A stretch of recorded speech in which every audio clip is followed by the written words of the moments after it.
Hey guys, it's Dean. Welcome to Manful Yoga. In this video, I'm going to be talking about clean eating. So I'm going to go through what is the overall idea behind clean eating, what are some specific examples of how to eat cleanly, and how do I practice clean eating. So I'll go through what I eat in a typical week, so you can kind of understand how I apply this to my own diet or my own nutrition habits.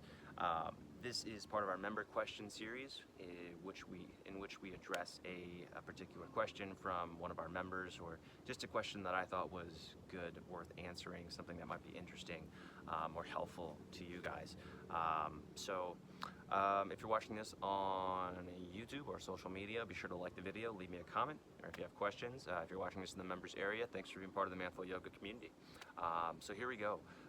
What is clean eating? So the overall arching concept behind clean eating is food that is prepared from scratch, or food that is prepared from whole foods. It's not foods that are pre-made, that come in a package, or are used preservatives. It's foods that are just made from scratch. You can name all the ingredients, you can see everything that's going into it. I'm reading off of my notes here. I don't have all of this memorized. So I'm going to go through some brief examples and some examples of how I apply this and some overall categories and things. This is by no means a comprehensive guideline. This is just kind of, I wanted to go into the concept of clean eating. But again, really the idea here is that you're eating foods that are grown from the ground, or foods that come from animal sources. Before all the vegans yell at me, there are plenty of ways to eat food. Not just vegan. Carnivores, you guys are fine too. If you have a food system that works for you, that's great. There are plenty of ways you can eat that are healthy for you and also that are sustainable for the environment. So just get that out of the way, and let's go a little bit more into foods that are grown in the ground. So vegetables, fruits, grains, that kind of thing. And then as far as then we've got animal proteins, right? So we have beef, we have chicken, we have fish, those kind of things. Now with either of these, with vegetables, with fruits, ideally we're getting organic. We're getting things that have minimal chemicals added to the growing process, as close as natural as possible. Again, that's the idea of clean.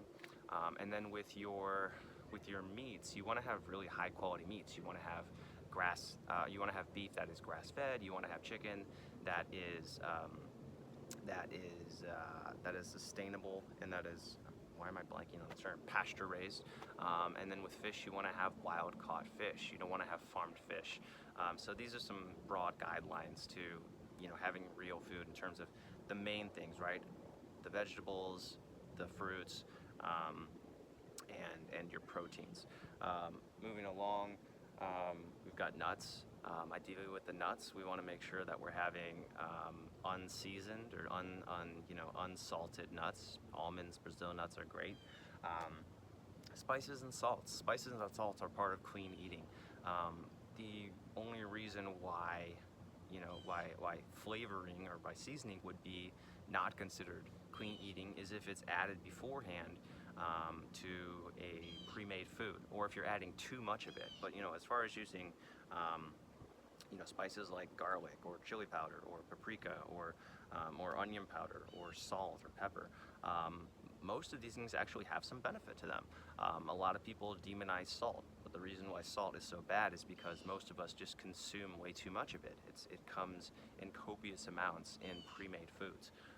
So that's the issue. It's not so much that salt is bad. You actually need salt. It's just that we have too much of it. So anyways, cheese. Cheese is clean eating, but you want to have it in moderation, and you want to have high quality cheese. So we want to have ideally cheddar that is aged, and cheddar that comes from whole milk. A lot of the benefit of cheese is in the high quality fat. So if you have something that's from skim milk or 2% milk, you're cutting out a lot of what's good in the cheese. But cheese in itself prepared certain ways is fine. You just want to avoid super processed cheese like American cheese or something like Velveeta, which is not going to be good. Butters and oils, these are another thing that are fine as long as you're getting them a certain way. Butter, you want grass-fed butter without salt. That's the best way to have it. A well-known brand is Kerrygold, or it's also called European-style butter.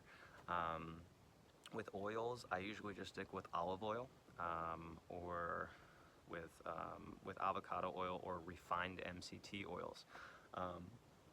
But you want to avoid margarine. You want to avoid, butter imitators.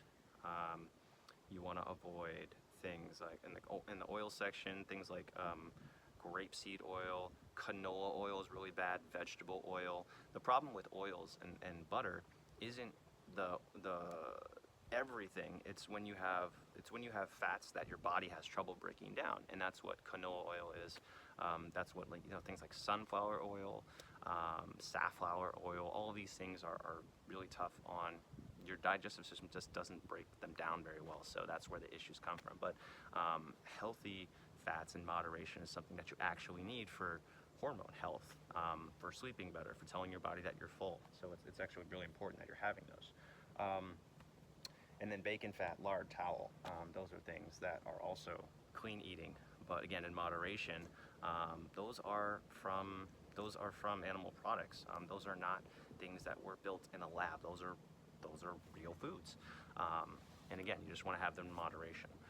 So some things that we want to avoid: anything that's processed, anything that has added sugar, added salt, those are things, or anything that really comes in a package, anything that's preserved.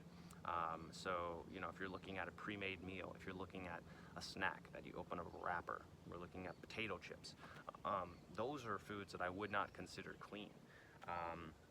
Anything that has, so juices, for example, are prepared. They have a lot of added sugar.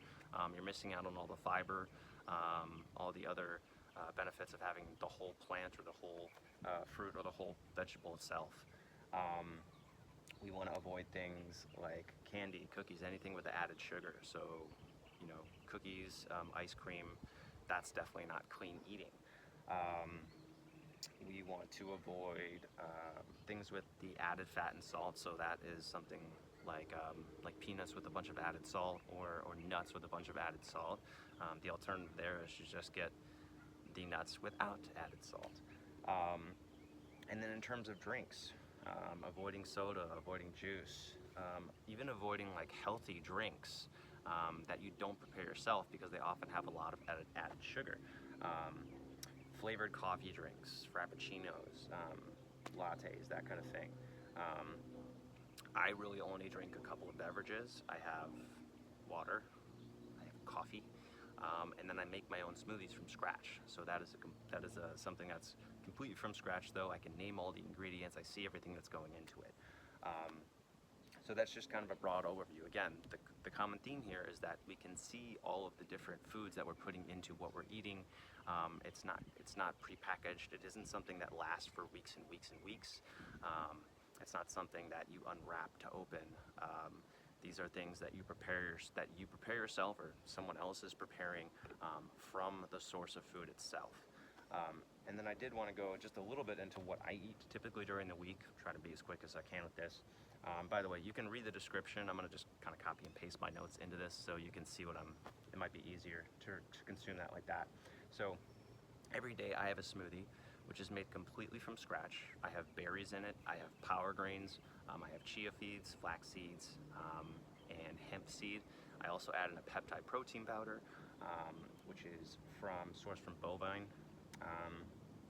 I have coconut milk in that, banana, and that takes up a lot of calories. That's good. But even though it has a lot of calories, I need the extra calories just because of my fitness goals. But even though it has a lot of calories, it's all good stuff. So I'm not afraid of consuming that because it's all good stuff. Breakfast for me includes eggs. Forgot to mention that in the initial clean eating, but eggs, we know what an egg is. We know where it's coming from. That is a whole food. Eggs, I'll have avocado, I'll have cheese with that sometimes. And then I also have tortillas with my eggs, just because I need the extra calories. Something else I forgot to mention, beans. Beans are fine. Um, we know where the bean is coming from. No one's adding something to the bean and then putting in it. It's a whole bean, right? We're looking at, for lunch, what I have is whatever I made for dinner, whatever's left over from dinner the night before. And my dinner is almost always something that I prepare myself from scratch. It's got some protein, right? So some grass-fed beef, some pasture-raised chicken, wild-caught fish. It's got some vegetables, usually broccoli, squash or zucchini, mixed peppers. Um, we've got the carbs, so I'll usually have rice or sweet potatoes, pasta. I do avoid most breads just because I feel like it makes me tired or it kind of slows me down. So I personally don't have breads that often. I'll have sourdough bread. That's about the only bread that I like to have. But if you have whole grain breads, or you have whatever breads you have and you notice that it doesn't slow you down, then maybe bread is fine for you. But ideally with that bread, you would get something that isn't on the shelf for weeks and weeks or months, right? This is something that you're getting fresh from the bakery that only lasts a few days. That's where I would draw the line between clean eating and not clean eating. Snacks, the only real example of my weekly diet where I'm deviating from clean eating, is where I have a snack when I'm feeling hungry and I need something immediately. So I'll have like a Cliff Bar, or I'll have a protein bar, like an Epic bar or something like that. But again, I wouldn't consider that clean eating because it's coming from package. And then if you're curious about what I eat in terms of if I don't want to cook myself, I have Chipotle. That's one of my go-to meals, and that's all actually clean eating because you see everything that's going into it: beans, rice, meat, veggies. Or I'll have Thai food, and that's not necessarily because it's clean eating, but just because I want to have Thai food. And that kind of brings up the idea of cheat meals. There's this idea that cheat meals are a deviation from your normal diet, and in a way that they are. But I like to think of it as part of the plan. So I don't like the term cheat meal because that implies that it's not part of the plan. You can have your cheat meals, but think of them as part of the plan instead of not part of your plan, right? Because it's impossible to never eat a chocolate chip cookie or never have, something processed. I've heard a lot of good ways to think about this is the 80-20 rule. So 80% of what you eat is clean, or is within your dieting, your nutrition guidelines, and then 20% is not. And that is a way that makes it sustainable, and so you don't have this weird relationship with food where you're feeling guilty because you ate something bad and that you have to give up the entire diet. So the 80-20 rule works. So that's kind of what I want to talk about today. Again, started off with the idea of what is clean eating, and basically it is getting as close as you can to whole foods. So eating as close to the source as possible, knowing all the ingredients that are going into your food, preparing them fresh, instead of having a bunch of preservatives or having something that lasts for weeks or months, or something that you have to open, or pre-made meals. But again, having like a pre-made frozen meal that's made in a factory, but instead having meals that you are either preparing yourself or someone else is preparing fresh. So I hope that helps you kind of understand what that term means. Again, if you want to look at my notes here, you can just look in the description. I'm going to just copy and paste all my notes there. We'll do another member question next week. If you like this video, be sure to like it. If you have a question, you have a comment, leave it in the comment section. But that's pretty much it. So thanks for watching. I hope you enjoyed, and I'll see you on the next video. Bye.